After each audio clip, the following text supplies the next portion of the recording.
سبحانك لا علم لنا إلا ما علمتنا إنك أنت العليم الحكيم اللهم إني أعوذ بك من شر لساني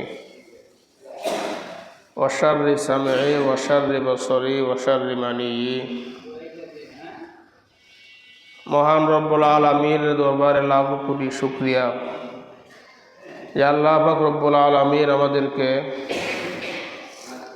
সুস্থ অবস্থায় পবিত্র জুমার নামাজ আদায় করার উদ্দেশ্যে সবার আগে মসজিদের মধ্যে আসার বসার তৌফিক দান করেছেন। সেজন্য আমরা সবাই দিল থেকে শুকরিয়া আদায় করে বলি আলহামদুলিল্লাহ। আমি আপনাদের সম্মুখে সূরা জুমারের ৩ নম্বর আয়াতের অংশ বিশেষ তেলাওয়াত করেছি। এই আয়াতের মধ্যে আল্লাহ তাআলা বলেন, আলা লিল্লাহিদ দীনুল খালিস, শোনো তোমরা একনিষ্ঠ ইবাদত একমাত্র আল্লাহর জন্যে। এর আরেক অর্থ হতে পারে বিশুদ্ধ ইবাদত আল্লাহর জন্যে। এর আরেকটা অর্থ এরকম হইতে পারে সব রকমের শিরিক মুক্ত বিশুদ্ধ খাঁটি ইবাদত একমাত্র আল্লাহর প্রাপ্য। বিশুদ্ধ ইবাদত একমাত্র আল্লাহর প্রাপ্য।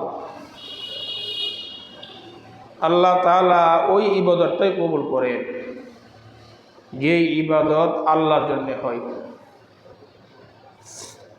খাঁটি ইবাদত, বিশুদ্ধ ইবাদত, নির্ভেজাল ইবাদত করতে গেলে আমাদের কয়েকটা বিষয় প্রতিবন্ধক হয়। ১ নাম্বার শিরক,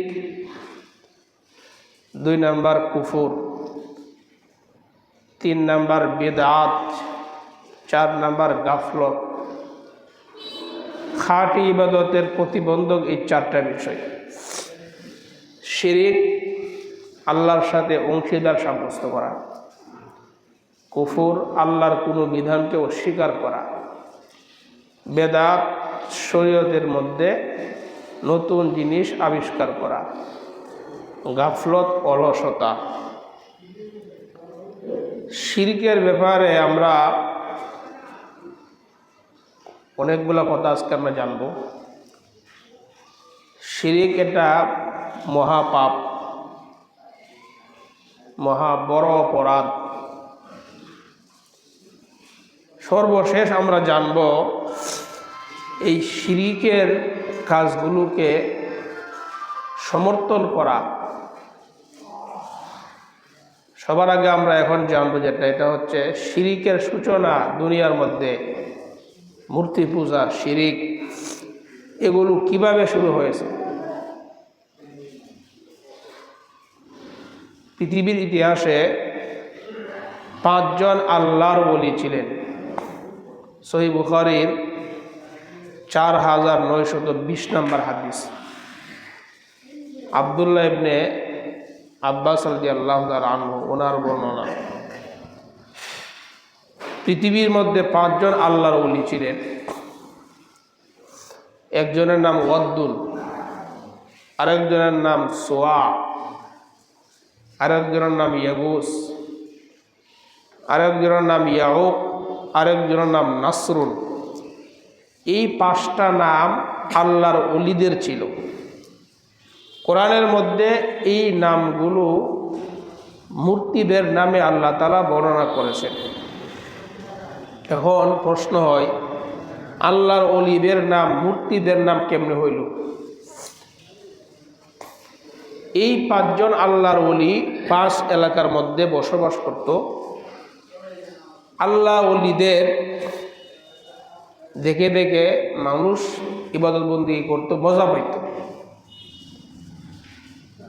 বুখারী হাদিসের বর্ণনা এভাবে আসছে, সারাতিল আওসার আল্লাতী কানাত ফি কওমি নূহিন ফিল আরবি বাদু নূহ নবীর আমলে 5 জন আল্লাহর ওলি মূর্তি, এই আল্লাহর ওলি এরা মূর্তি হয়ে গেছে। এরকম বড় বড় মূর্তি যেগুলো আল্লাহর ওলিদের নাম ছিল 5টা। আম্মা ওয়াদ্দুন ফাকানাত লিকাল বিন বিদাও মাতিল জান্দাল। ওয়াদ্দুন নামের যে মূর্তিটা, এই মূর্তিটার পূজা করত কালবুন একটা এলাকা, ওই এলাকার মানুষ। ও আম্মা সুয়াউন ফাকানাত লিহুজাইল। সোয়া নামক যে মূর্তিটা, এই মূর্তির পূজা করত হুজাইল নামক আরেকটা সম্প্রদায়। ইয়াগুস নামে যে মূর্তিটা, ফাকানাত লি মুরাদ। মুরাদ নামে এক সম্প্রদায় ইয়াগুস মূর্তির পূজা করত। ইয়াউক যে মূর্তিটা, এটার পূজা করত হামাদান নামে আরেকটা সম্প্রদায়। নাসরুন নামক যে মূর্তিটা, এই মূর্তির পূজা করত হিমিয়ার নামক এক সম্প্রদায়।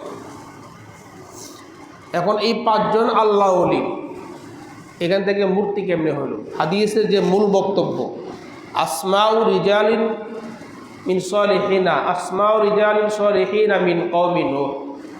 এই 5 জন মূলত মূর্তি ছিল না, নূহ আলাইহিস সালামের 5 জন আল্লাহর ওলির নাম ছিল। এই 5 জন মূলত মূর্তি না, আল্লাহর ওলির নাম। তো ওই যে বললাম 5 এলাকার মধ্যে ওয়াদ্দুন, সুয়া, ইয়াগুস, ইয়াউক, নাসরুন তারা বসবাস করে। মানুষগুলো তাদের সাথে সাথে ইবাদত বন্দেগী করে মজা। ফালাম্মা হালাকা উলাইকা, এই আল্লাহর ওলি যারা, তারা যখন মারা গেল, মারা যাওয়ার পরে মানুষগুলা এখন আর ইবাদতে মজা পায় না। ওয়াদ্দুন, সুয়া, ইয়াগুস, ইয়াউক, নাসরুন এই সবাই মারা যাওয়ার পরে এখন আর ইবাদত বন্দেগী মজা লাগে না। শয়তান মানুষের আকৃতিতে আইসে বলতেছে, তোমাদের কি অবস্থা যে আমরা এখন ইবাদতে মজা পাই না? তো কেন? যে এই অবস্থা, আগে তাদের সাথে আমরা ইবাদত বন্দেগী করতাম, তারা এখন নাই, আমরা ইবাদতে মজা পাই না। শয়তান একটা বুদ্ধি দিল। কি বুদ্ধি? তোমরা এক কাজ করো। তো কি কাজ? তোমরা তাদেরকে মহব্বত করতা, এখন তারা চলে গেছে, এখন তাদেরকে দেখতে পাও না। এক কাজ করো, তাদের মূর্তি, তাদের প্রতিমা স্থাপন করো। শয়তান এই কাজটা নিজ দায়িত্বে করে দিল। হাদিসের ভাষ্য, ফালাম্মা হালাকা উলাইকা, এই লোকগুলা যখন মারা গেল, আওহা শাইতানু ইলা কওমিহিম, শয়তান মানুষদের কাছে এসে বলল, আনিন সিবু ইলা মাজালিসিহিমুল্লাতি কানু ইয়াজলিসুনা আলাইহা আনসাবা, এই মানুষগুলা যেই এলাকার মধ্যে বসবাস করত, তাদের বসবাসের স্থানে তাদের মূর্তি স্থাপন করো। ওয়াসাম্মুহা বিআসমাইহিম, এবং তাদেরকে তাদের নামে দিয়ে দাও। এইভাবে আল্লাহ ওলিদের নাম থেকে মূর্তির নাম হয়ে যায়। মূর্তি ফাফালু, তারা এই কাজটাই করলো, মূর্তি বানাইল। মূর্তি বানানোর পরে এখন তারা মজা পা, মূর্তি ছবির সামনে ইবাদত করে, এখন তারা একটু মজা পা। এই প্রজন্ম যখন চলে গেল, ফালাম্মা হালাকা উলাইকা ওয়া তানাসসাখাল ইলমু উবিদা, পরবর্তী প্রজন্ম আইসা, এরা আইসা এদের ইবাদত আর বেশি একটা মজা লাগে না। শয়তান আবার আইসে বলল, কি অবস্থা যে আমরা এখন আমাদের বাপদাদারা তাদেরকে বানাইছে, তাদের সাথে উপাসনা করছে, এখন আর আমাদের বেশি মজা লাগে না। শয়তান বলল, তোমরা একটা কাজ করো। কি কাজ? তোমরা তাদেরকে সেজদা করো, তাহলে তোমাদের ইবাদতে মজা পাবে। নাউজুবিল্লাহ। পরবর্তী প্রজন্ম আইসা এই মূর্তিগুলাকে পূজা করতে শুরু করে। এইভাবে পৃথিবীর ইতিহাসের মধ্যে সর্বপ্রথম শিরিকের সূচনা করছে শয়তান, মানুষের আবেগকে কেন্দ্র করে। আল্লাহ ওলি যারা, তারা তো এই কথা বলে নাই তাদেরকে উপাসনা করার জন্যে। আল্লাহ ওলিদের মাজারকে কেন্দ্র করে, আল্লাহ ওলিদের কবরকে কেন্দ্র করে শয়তান মানুষের আবেগকে কেন্দ্র করে এই শিরিকের সূচনা করছে। এখান থেকে বোঝা যায় মানুষের আবেগ যদি শরীয়তের বাহিরে চলে যায় ওই মানুষ দ্বারা শয়তান শিরিকের কাজ ঘটায়। আমাদের সমাজেও একদল মানুষ আছে যারা বর্তমান সমাজে এই জাতীয় আবেগের বশীভূত হইয়া আবেগ দেখাইতে যাইয়া বিভিন্ন আল্লাহ ওলি তাদের মাজারের মধ্যে এই জাতীয় শিরিকি কর্মকাণ্ড এগুলো তারা করে। এখন আমরা জানলাম শিরিকের সূচনা, এখন এই মূর্তি পূজার সূচনা আমরা জানলাম। বিভিন্ন ধর্মে বিভিন্নভাবে তারা বিভিন্ন উপাসনা করে। হিন্দু ধর্ম তারা মূর্তি পূজা করে, মুসলমানদের জন্য মূর্তিকে সমর্থন করা এটা জায়েজ নাই, মুসলমান মূর্তির পক্ষে অবস্থান করাও জায়েজ নাই। এই ব্যাপারে আমরা সর্বশেষ কথা বলবো যে বিভিন্ন ধর্ম হিন্দুরা হিন্দুদের উৎসব পালন করবে, খ্রিস্টানরা তাদের উৎসব পালন করবে। এই উৎসবগুলোর মধ্যে যদি মুসলমান সমর্থন দেয় তাহলে সে শিরিকের সমর্থন দিল। কোনো মুসলমান যদি হিন্দুদের পূজাকে সমর্থন দেয় তাহলে সে শিরিকের সমর্থন দিল। এই ব্যাপারে আমি আলোচনার সর্বশেষ জরুরি কথা বলব। এখন আমরা জানব শিরিকের ব্যাপারে, আমরা 9টা কথা জানব। শিরিক এটা কত বড় গুনাহ, কেন এই হিন্দুদের পূজায় যাওয়া যাবে না, কেন শিরিক করা যাবে না। শিরিক এটা মহাজুলুম। সূরা লুকমানের 13 নম্বর আয়াতের মধ্যে আল্লাহ তাআলা বলেন, ওয়াইয ক্বালা লুকমানু লিবনিহি ওয়া হুয়া ইয়াইযুহু ইয়া বুনাইয়া লা তুশরিক বিল্লাহ ইন্নাশ শিরকা লাযুলমুন আযীম। লুকমান হাকিম তার সন্তানকে নসিহত করতে যায় বলেন, ইয়া বুনাইয়া লা তুশরিক বিল্লাহ, হে আমার পুত্র আল্লাহর সাথে শিরিক করবা না। ইন্নাশ শিরকা লাযুলমুন আযীম, নিশ্চয়ই শিরিক একটা বড় জুলুম। তাহলে শিরিক বড় পাপ। সূরা বাকারার 165 নম্বর আয়াতের মধ্যে আল্লাহ তাআলা বলেন, ওয়ামিনান নাসি মান ইয়াত্তাখিযু মিন দুনিল্লাহি আনদাদা ইউহিব্বুনাহুম কাহুব্বিল্লাহ। মানুষের মধ্যে একদল মানুষ আছে এমন, ওয়ামিনান নাসি মান ইয়াত্তাখিযু মিন দুনিল্লাহ, যারা আল্লাহর সাথে সমকক্ষ নির্ধারণ করে। আল্লাহকে তো খোদা মানে, আল্লাহর সাথে আরো সমকক্ষ বানা। ইউহিব্বুনাহুম কাহুব্বিল্লাহ, আল্লাহকে যেমন মহব্বত করে তাদের সমকক্ষদেরকে এরকম মহব্বত করে। নাউজুবিল্লাহ। আল্লাহ বলেন ইমানদার যারা, ওয়াল্লাযীনা আমানু আশাদ্দু হুব্বাল লিল্লাহ, যারা ইমানদার দাবি করবে তারা সবচাইতে বেশি আল্লাহকেই ভালোবাসবে। সূরা শুআরার 97-98 নম্বর আয়াত, তাল্লাহি ইন কুন্না লাফি দালালিম মুবিন। কাফেররা জাহান্নামে যাওয়ার পরে বলবে, তাল্লাহি আল্লাহর কসম, ইন কুন্না লাফি দালালিম মুবিন, নিঃসন্দেহে আমরা পথভ্রষ্টতার মধ্যে ছিলাম। ইয নুসাউইকুম বিরাব্বিল আলামিন, যখন আমরা বিশ্ব প্রতিপালকের সাথে সমকক্ষ নির্ধারণ করছিলাম তখন আমরা পথভ্রষ্টতার মধ্যে ছিলাম। তাহলে শিরিক, 1 নম্বর কথা হলো শিরিকের ব্যাপারে, শিরিক এটা বড় জুলুম। 2 নম্বর কথা, যে ব্যক্তি শিরিক করবে, শিরিকের সমর্থন করবে, তার উপর আল্লাহর জান্নাত হারাম। নাউজুবিল্লাহ। যে শিরিক করবে, শিরিকের সমর্থন করবে, তার উপর আল্লাহর জান্নাত হারাম। সূরা মাইদার 72 নম্বর আয়াত। ঈসা আলাইহিস সালামের ব্যাপারে কাফেররা বলতো, লাকাদ কাফারাল্লাযীনা ক্বালু ইন্নাল্লাহা হুয়াল মাসীহু ইবনু মারইয়াম। কাফেররা বলতো ঈসা ইবনে মারইয়াম তিনি আল্লাহ। বলে নাউজুবিল্লাহ। মানে ঈসা ইবনে মারইয়াম, ঈসা তিনি আল্লাহ। অথচ ঈসা নবী বলেন, ওয়াকালাল মাসীহু ইয়া বানি ইসরাঈল আবুদুল্লাহ রাব্বি ওয়া রাব্বাকুম।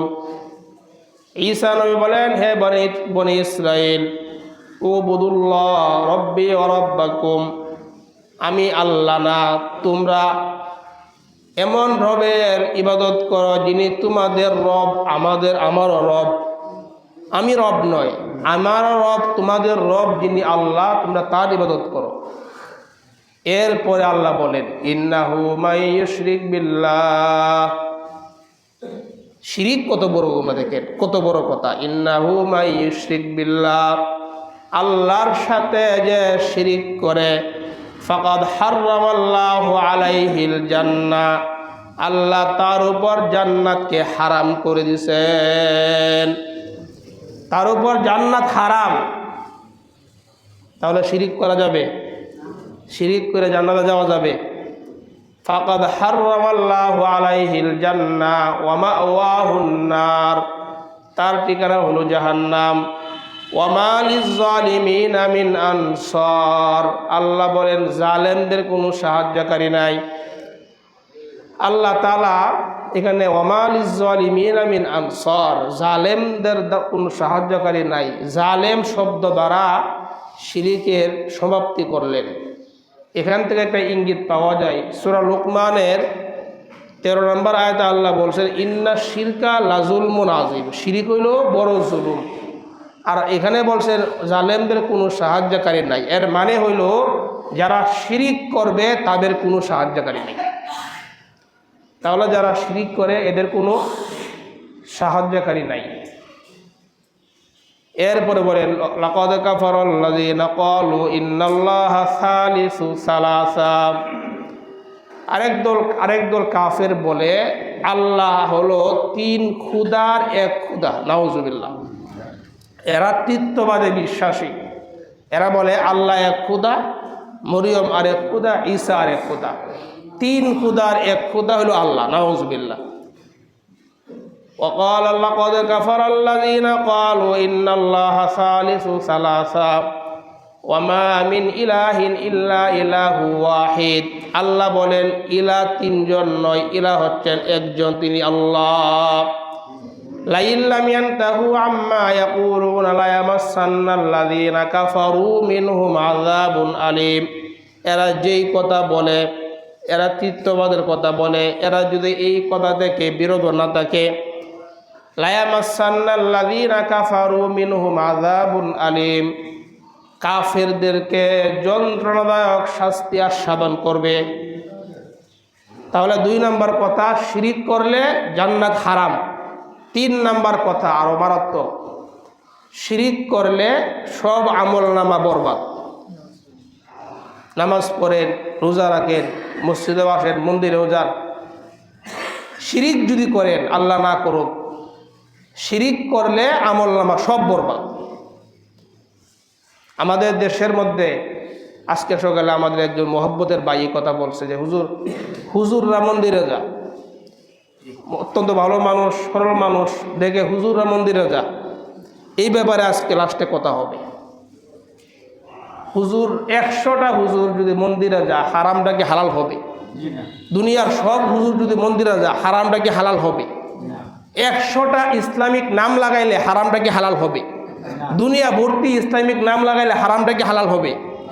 এই ব্যাপারে কথা আমি লাস্টে ইনশাল্লাহ বলবো। তাহলে আমলনামা বরবাদ, আমলনামা বরবাদ।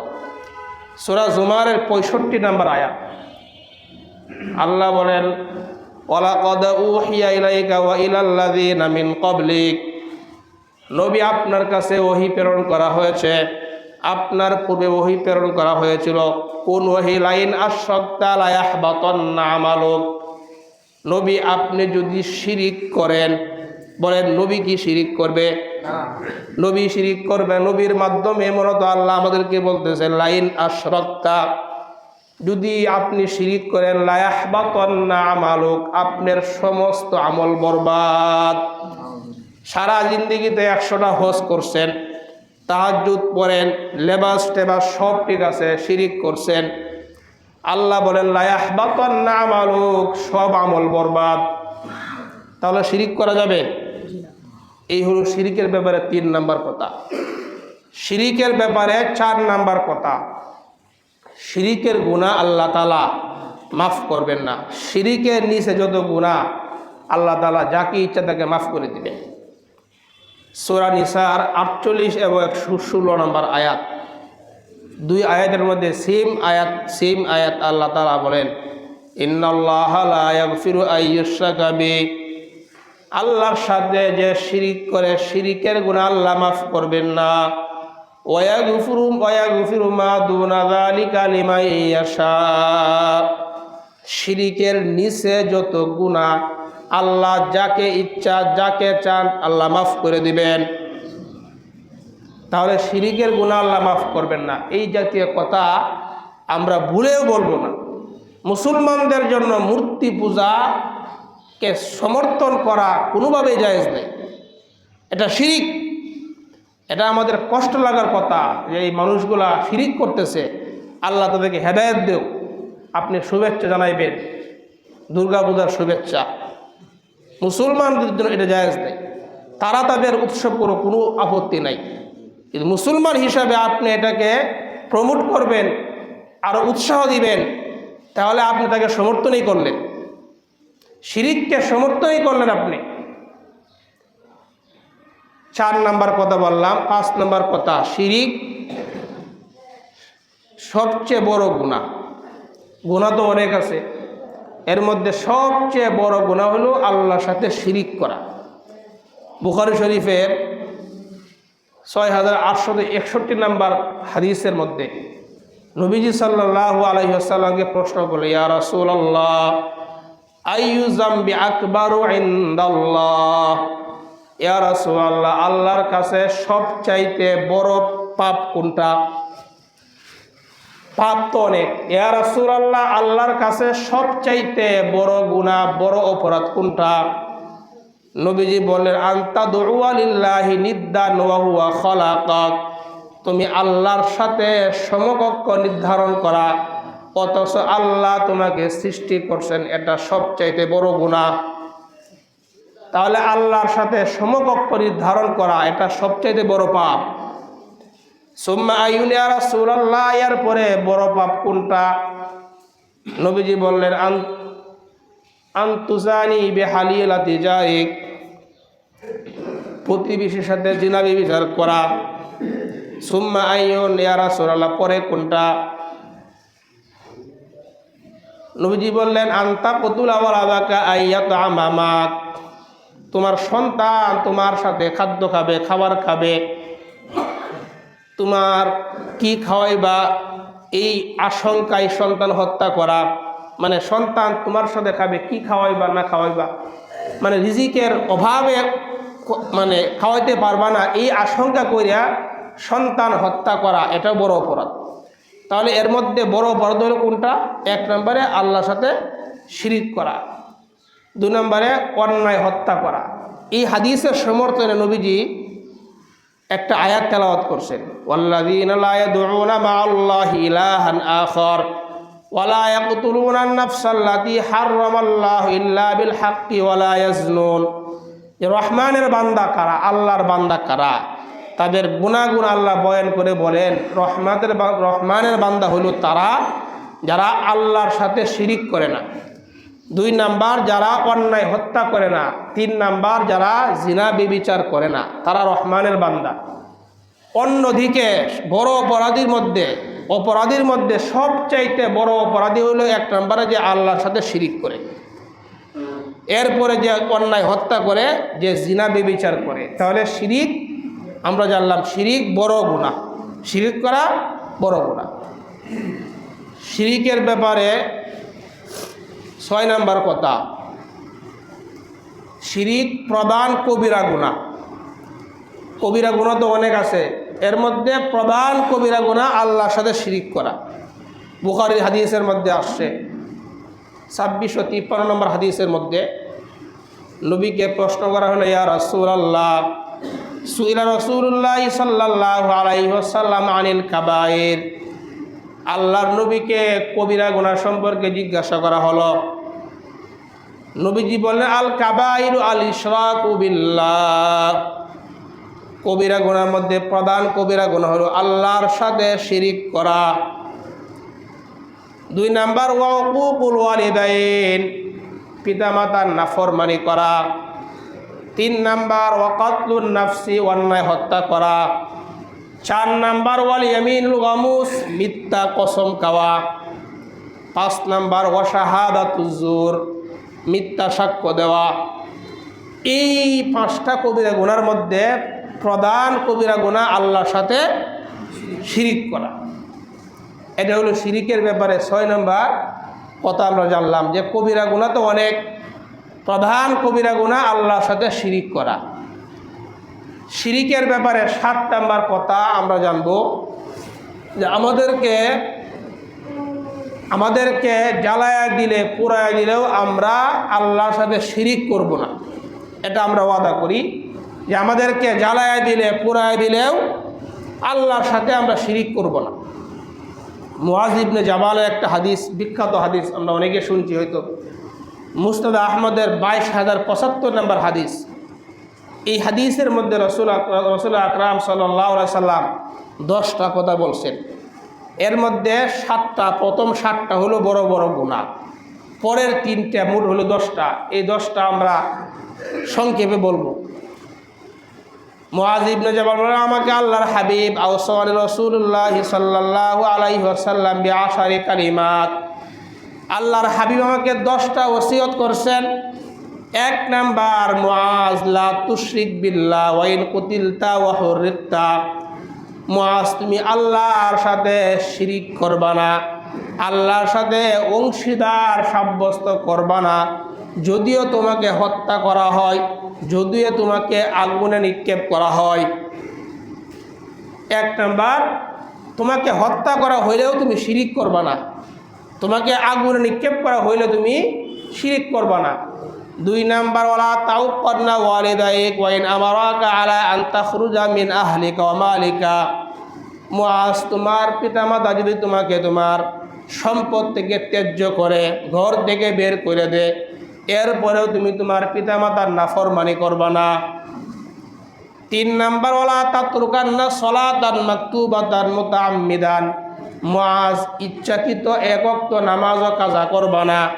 ফাইন্না মান তারাকা সলাতান মাকতুবাতান মুতাআম্মিদান ফাকাদ বারিআত মিনহু জিম্মাতুল্লাহ, নবীজি বলেন ইচ্ছাকৃত 1 ওয়াক্ত নামাজ যে ছেড়ে দেয় তার ব্যাপারে আল্লাহর কোনো জিম্মাদারি থাকে না।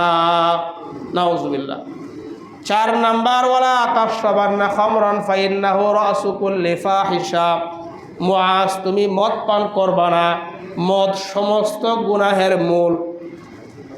5 নাম্বার, ওয়া ইয়াকা ওয়াল মাসিয়া ফাইন্না বিল মাসিয়া বিহাল্লা সাখাতুল্লাহ, মুআজ তুমি আল্লাহর নাফরমানি করবা না, আল্লাহর নাফরমানির কারণে দুনিয়ার মধ্যে আল্লাহর আযাব গজব নাজিল হয়।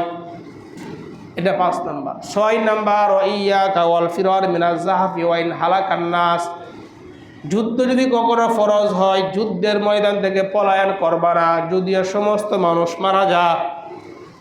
7 নাম্বার, ওয়া ইযা আসাবান নাস মাউতুন ওয়া আনতা ফীহিম ফাসবুত, যদি কোনো সময় কোনো এলাকার মধ্যে মহামারী দেখা দেয় ওই এলাকা থেকে পলায়ন করবা না। কোনো এলাকার মধ্যে দুর্যোগ, মহামারী, কঠিন একটা মহামারী দেখা দিলে ওই এলাকাতেই বসবাস করবা, ওই এলাকা থেকে অন্য জায়গায় কী করবা না, চলে যাইবা না, ওখানে তুমি থাকবা। কেন থাকবা? ইসলামের মধ্যে সোয়াশা বলতে কোনো কিছু নেই। ইসলাম বলে সোয়াশা রোগ ইসলামে নাই। কি নাই? সোয়াশা রোগ ইসলামে নাই। এটা আমাদের আকীদা। এই হলো 7টা বড় বড় গুনাহ। বাকি 3টা এটা হলো গার্জিয়ান দ্বারা তাদের জন্যে। ওয়ানফিক আলা ইয়ালিকা মিন তাওলিকা, মুআজ তুমি তোমার পরিবারের মধ্যে তোমার সামর্থ্য অনুযায়ী খরচ করবা, সামর্থ্য অনুযায়ী খরচ করবা। আপনার ইনকাম হলো 20,000, খরচ যদি করে 30,000, তাহলে আপনার স্বাভাবিকভাবে আপনি ঋণগ্রস্ত হবেন। এটা স্বাভাবিক কথা। এই জন্য ইসলামে এটা বলে না যে আপনার সামর্থ্য থেকে বেশি খরচ করেন। ইসলাম বলে সামর্থ্য অনুযায়ী তুমি খরচ করবা। 9 নাম্বার, ওয়ালা তারফা আনহুম আসাকা আদাবা, তুমি তোমার পরিবারের উপর থেকে শাসনের লাঠি উঠাইবা না। পরিবারের সন্তান নামাজ পড়ে না, যাতে তোমাকে ভয় পায়, নামাজ না পড়লে আব্বা আমাকে বকা দিবে, আব্বা আমাকে গালমন্দ করবে, মারবে, এই শাসন তোমাকে করতে হবে। বিবি যাবে এরকম ভয় পা, নামাজ না পড়লে আমার স্বামী রাগান্বিত হবেন, এই একটা শাসন, এটা গার্জিয়ানের দায়িত্ব।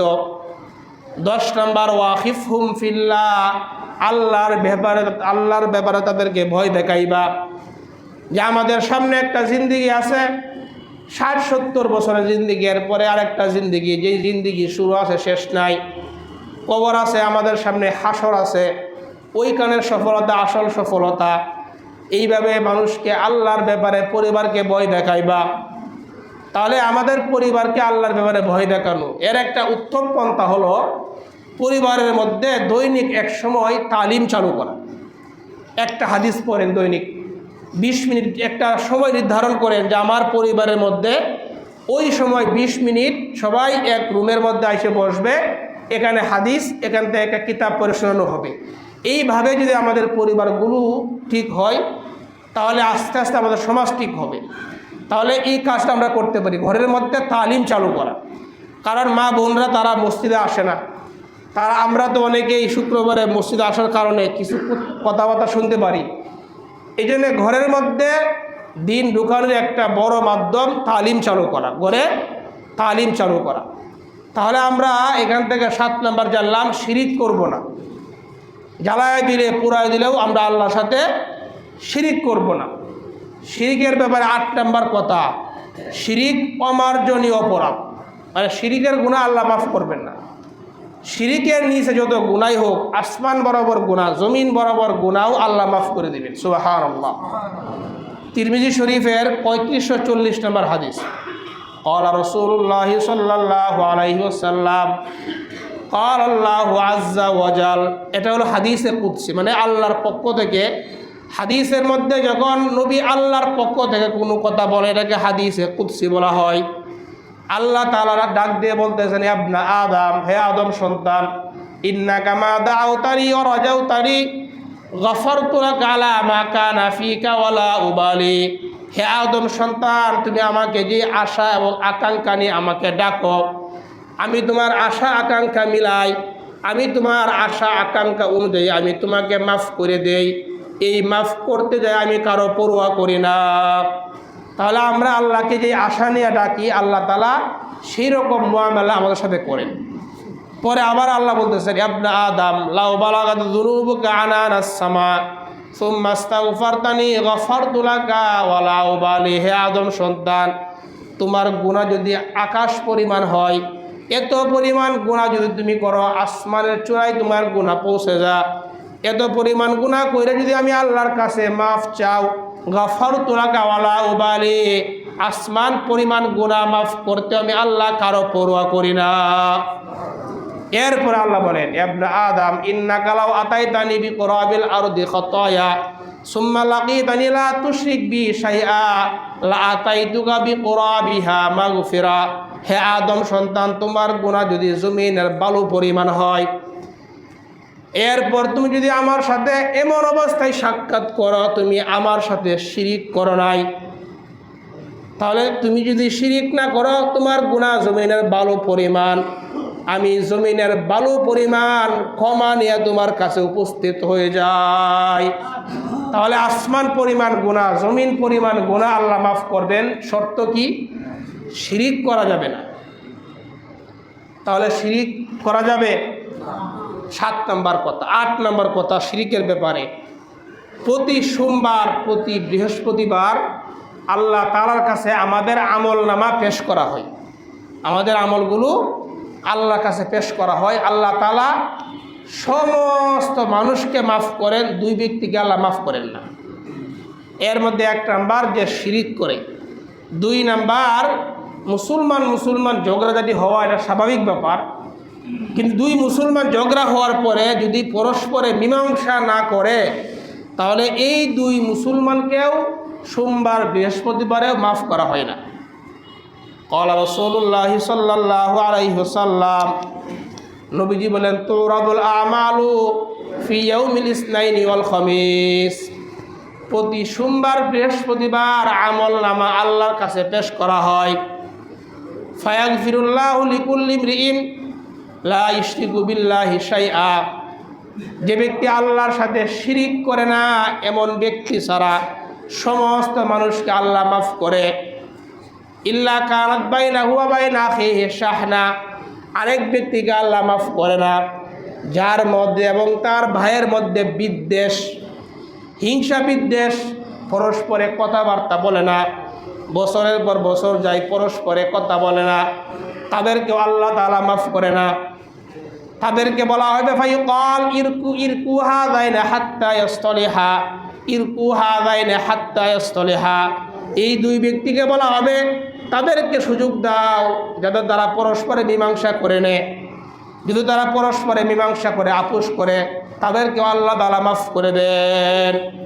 তাহলে সোমবার বৃহস্পতিবার সমস্ত গুনাহগারকে আল্লাহ মাফ করেন, তবে যে শিরিক করে তাকে আল্লাহ মাফ করেন না। শিরিকের ব্যাপারে সর্বশেষ কথা ইবনে মাজাহ 3029 নম্বর হাদিস। ক্বালা রাসূলুল্লাহি সাল্লাল্লাহু আলাইহি ওয়াসাল্লাম, নবীজি বলেন, ইয়াকুম ওয়াল গুলুওয়া ফিদ্দীন ফাইন্নামা আহলাকা মান কানা ক্বাবলাকুম আল গুলুউ ফিদ্দীন।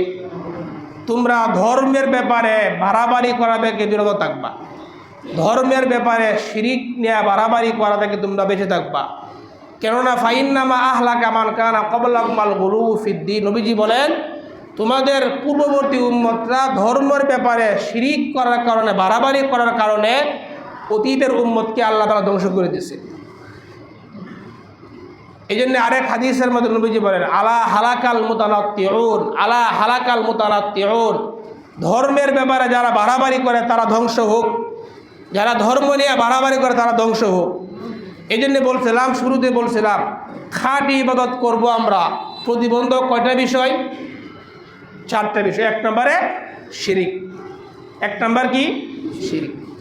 2 নম্বর কুফুর, কুফুর আল্লাহর কোনো বিধানকে অস্বীকার করা। কোরআনে কারিমের যতগুলো আয়াত আছে সবগুলো আয়াত আপনি বিশ্বাস করেন, একটা আয়াত আপনি অবিশ্বাস করলেন, ঈমান থাকবে? কোরআনের যতগুলো আয়াত আছে সব বিশ্বাস করেন, সব মানেন। কোরআনের মধ্যে আসে আহাল্লাল্লাহুল বাইআ ওয়া হাররামার রিবা, আল্লাহ তাআলা ব্যবসাকে হালাল করছেন, সুদকে হারাম করছেন। আপনি যদি এই আয়াতকে না মানেন ঈমান থাকবে? কোরআনে কারিমের সূরা আহজাবের একটা আয়াত আছে, যে আয়াতের মধ্যে আল্লাহ তাআলা বলেন মা কানা মুহাম্মাদুন আবা আহাদিম মির রিজালিকুম ওয়ালাকির রাসূলুল্লাহি ওয়া খাতামান নাবিয়্যিন। কোরআনের আপনি সব মানেন, সূরা আহজাবের এই আয়াতের মধ্যে আইসা এটা মানেন, কিন্তু ওয়ালাকির রাসূলুল্লাহি ওয়া খাতামান নাবিয়্যিন, এখানে আইসা যদি কোনো ব্যক্তি এই আয়াতকে বলে ওয়া খাতামান নাবিয়্যিন, যে মুহাম্মদ সাল্লাল্লাহু আলাইহি সাল্লাম তোমাদের কোনো সাবালক পুরুষের পিতা নন, তিনি আল্লাহর রসুল এবং শেষ নবী। যদি কেউ বলে এখানে ব্যাখ্যা আছে যে মুহাম্মদ শেষ নবী, এখানে ব্যাখ্যা আছে, যেমন কাদিয়ানি এরা বলে, কারা বলে?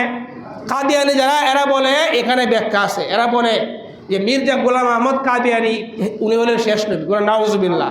তাহলে যারা এই কথা বলবে যে মির্জা গোলাম আহমদ কাদিয়ানি শেষ নবী, কোরআনের সূরা আহজাবের 40 নম্বর আয়াত মানছে এরা। এই জন্য আমরা বলি কাদিয়ানি কাফের, যারা এদেরকে কাফের মানবে না এরাও কাফের। কারণ কোরআন আয়াত মানে পরিষ্কার ফতোয়া, যারা এদেরকে কাফের মানবে না এরাও কাফের।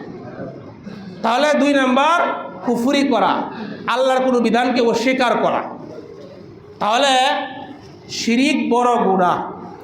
এই যে এতগুলা এই সূরা মাইদার 72 নম্বর আয়াত বললাম, যে শিরিক করবে তার উপর আল্লাহর জান্নাত হারাম, যে শিরিকের সমর্থন করবে তার উপর আল্লাহ জান্নাত হারাম। সূরা নিসার আয়াত পড়লাম, আল্লাহ শিরিকের গুনাহ মাফ করবেন না। এখন আসেন আমাদের আলোচ্য যে বিষয়টা আমরা বলি, শিরিককে সমর্থন করা যাবে না, শিরিককে সমর্থন করা যাবে না। মূর্তি পূজার কথা আমি যে বুখারী হাদিস দিয়ে বললাম, মূর্তি পূজা ইসলামে হারাম। মূর্তি পূজা শুরু হয়েছে ইসলামের মধ্যে ভালো মানুষগুলোর কেন্দ্র করে, মানুষের আবেগকে কেন্দ্র করে মূর্তি পূজা শুরু হয়েছে। এই জন্যে আবেগ দেখাইতে যায় মাজারের মধ্যে শিরিক করা যাবে না। এখন একটা কথা বলি, বিভিন্ন ধর্মাবলম্বী যারা আছে তারা তাদের ধর্ম পালন করবে, এটা আমাদের কোনো আফসোস নেই, আপত্তি নেই। হিন্দুরা তাদের ধর্ম পালন করবে, আমাদের কোনো সমস্যা নাই। খ্রিস্টানরা তাদের ধর্ম পালন করবে, কোনো আফসোস নাই। কিন্তু কোনো মুসলমান যদি হিন্দুদের পূজায় যায়, এখানে তার ইমানের খাতরা আছে। কোনো মুসলমান যদি হিন্দুদের পূজাকে স্বাগত জানায়, এখানে প্রশ্ন আছে। আমাদের কোনো ধর্মীয় উৎসবে কোনো হিন্দু আসে? আমাদের ঈদের ঈদগাহের ময়দানে কোনো হিন্দু আসে? রমজান মাসে হিন্দু আমাদের আসে? শুক্রবারে আমাদের মসজিদে কোনো হিন্দু আসে? হিন্দুরা আমাদের কোনো উৎসবে ধর্মীয় কোনো কাজের মধ্যে আসে না। মুসলমানের সন্তান কোন শরমে কোন লজ্জায় পূজার মধ্যে যায়? এটা হলো আমাদের প্রশ্ন। এখানে কয়েকটা বিষয় জানার বিষয়। ধর্মীয় উৎসব আমি মুসলমান দাবি করলে, আমি যদি তাদের ধর্মীয় উৎসবকে আমি স্বাগত জানাই, এর মানে হইল আমি শিরিককে আমি সমর্থন করলাম। আর যে শিরিককে সমর্থন করে তার উপর আল্লাহ জান্নাত হারাম, নাউজুবিল্লাহ। সুতরাং কোনো অবস্থাতেই কোনো আলেম, আমি আজকে সকাল থেকে নিয়ে এই পর্যন্ত অনেক আলোচনা দেখলাম, কিতাব পড়লাম, অনেক আলেমের মতামত দেখলাম, কেউ এ কথা বলে নাই যে ধর্মীয় উৎসব হিন্দুদের পূজার মতো যাইলে তার ইমান থাকবে, এই কথা কেউ বলে নাই। তাদেরকে স্বাগত জানানোর কোনো সুযোগ নাই। আপনি মসজিদেও আসবেন, আবার আপনি মন্দিরেও যাবেন, আপনি কেমন মুসলমান হইলেন? তাদের ধর্ম তো তারা পালন করুক, আমার এখানে যাওয়ার কী দরকার আছে? বাকি তারা যখন পূজা করবে, আমরা তাদেরকে আমরা সমর্থন দিব, তাদেরকে আমরা আক্রমণ করব না। এটা ইসলাম তাদেরকে অধিকার দিছে, রাষ্ট্র তাদের নিরাপত্তা দিবে। এর মানে এই নয় আপনি স্বাগত জানাইবেন। কেন? এক তো সুস্পষ্ট তারা হারাম করতেছে। এইখানে আমাদের আফসোস লাগার কথা, তারা হারাম করতে লোকগুলা জাহান্নামে যাবে। আর আমি যদি তাদেরকে স্বাগত জানাই, সমর্থন জানাই, তাহলে তারা আরও কী করবে? আরও আগ্রহ সাথে এই কাজটা করবে। এখন আসেন আমরা আরেকটা উদাহরণ দিই।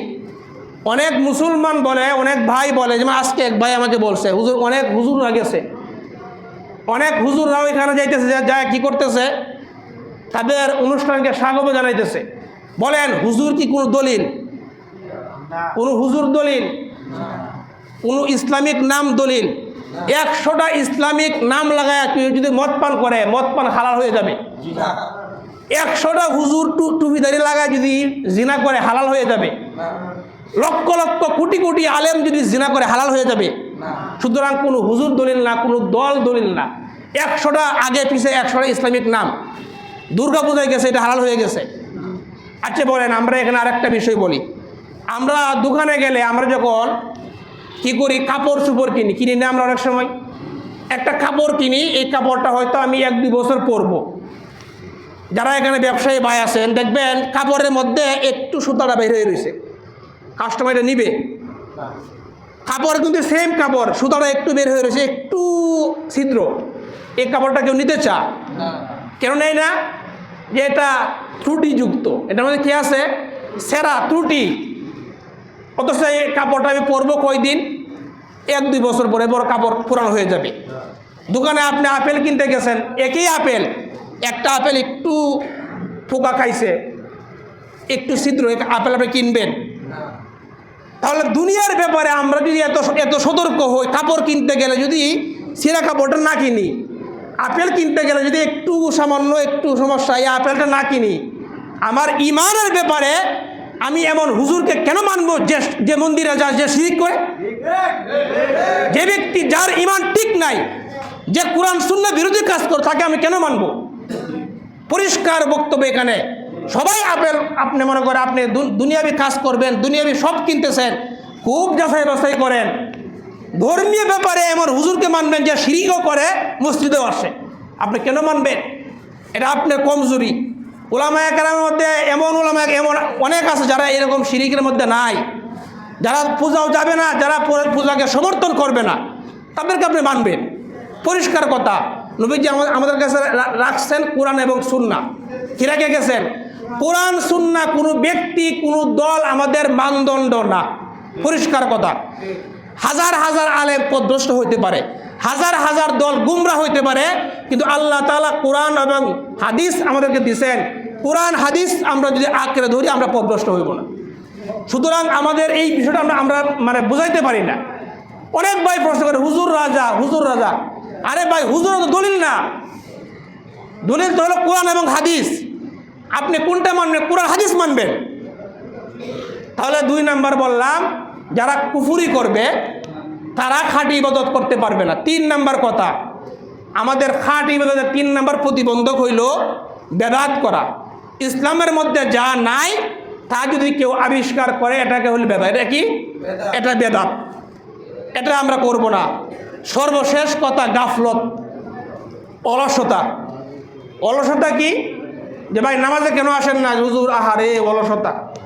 হুজুর আপনাকে তো ভাই দেখি না মসজিদে, হুজুর অলসতা। এই গাফলত আমাদেরকে আখেরাত ভুলাইয়া দেয়। এই কারণে আমরা ক্ষতিগ্রস্তের মধ্যে আছি। সূরা হাশরের 19 নম্বর আয়াতের মধ্যে আল্লাহ তাআলা ওয়ালা তাকুনু কাল্লাযীনা নাসুল্লাহা ফাআনসাহুম আনফুসাহুম, তোমরা ওই ব্যক্তির মতো হইও না যে কি করে আল্লাহকে ভুলে যায়। আল্লাহকে ভুলে এক পর্যায়ে এসে আল্লাহকে ভুলতে ভুলতে সে নিজেকে ভুলে যায়।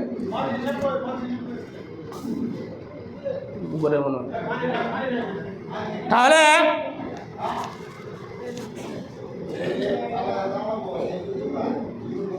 এই লাইনটা করে নিয়ে আসেন। তাহলে আমরা আলোচনা করলাম আলা লিল্লাহি দ্বীনুল খালিস। আবার সংক্ষেপে মনে রাখবেন, খাঁটি ইবাদত, বিশুদ্ধ ইবাদত আল্লাহর প্রাপ্য। ইবাদত করবেন একমাত্র কার জন্যে? আল্লাহর জন্যে। এখানে শিরিক করা যাবে না, কুফুর করা যাবে না, বেদাত করা যাবে না, গাফলত করা যাবে না। শিরিক করলে, শিরিকের ব্যাপারে আমরা কয়েকটা কথা জানলাম। 1 নাম্বার কথা, শিরিক বড় জুলুম। শিরিক 2 নাম্বার কথা বলছিলাম, শিরিক যে করবে ফাকাদ হারামাল্লাহু আলাইহিল জান্নাহ, আল্লাহ বলেন তার উপর জান্নাত আমি আল্লাহ হারাম করে দিলাম, নাউজুবিল্লাহ। 3 নাম্বার কথা বলছি, যে শিরিক করবে তার সমস্ত আমল বরবাদ। সুতরাং এখন আপনি বলেন, যে শিরিক করবে তার আমল যদি বরবাদ হয়, যদি কোনো নামাজি শিরিক করে, শিরিককে সমর্থন করে, তার আমল থাকবে না, নষ্ট হয়ে যাবে। এই জন্য খুব সাবধান, শিরিক আমরা করব না, শিরিকের সমর্থন করব না। 4 নম্বর বলছি, শিরিকের গুনাহ আল্লাহ তাআলা মাফ করবেন না। শিরিকের নিচে যত গুনাহ আল্লাহ মাফ করে দিবেন। 5 নম্বর বলছি, শিরিক হইল সবচেয়ে বড় অপরাধ। অপরাধ তো দুনিয়াতে অনেক আছে। 6 নম্বর বলছি, শিরিক হইল সবচেয়ে বড় কবিরা গুনাহ। 7 নম্বর বলছি, শিরিক অমার্জনীয় অপরাধ, মানে এই গুনাহ আল্লাহ মাফ করবেন না। 8 নম্বরে বলছি, শিরিকের গুনাহ প্রতি সোমবার, বৃহস্পতিবার আল্লাহ সকলকে মাফ করবেন, কিন্তু শিরিকের গুনাহ মাফ করবেন। 9 নম্বর বললাম, শিরিক কেন্দ্রিক বাড়াবাড়ি যারা করে, এই বাড়াবাড়ি করার কারণে অতীতের উম্মত ধ্বংস হয়ে গেছে। নবীজি বলছে ইয়াকুম ওয়াল গুলুওয়া ফিদ্দিন, তোমরা কিন্তু এরকম বাড়াবাড়ি করবা না, এরকম বাড়াবাড়ি করবা না। সুতরাং কবর কেন্দ্রিক, মাজার কেন্দ্রিক এবং মূর্তি পূজা কেন্দ্রিক বাড়াবাড়ি করা, এই জাতীয় কাজকর্ম আমরা করব না। আল্লাহ পাক রব্বুল আলামিন আমাদের সকলকেই যেই আলোচনা করলাম শুনে আমল করার তৌফিক দান করেন। আমিন। ওয়া আখিরি দাওয়ানা আলহামদুলিল্লাহি রাব্বিল আলামিন।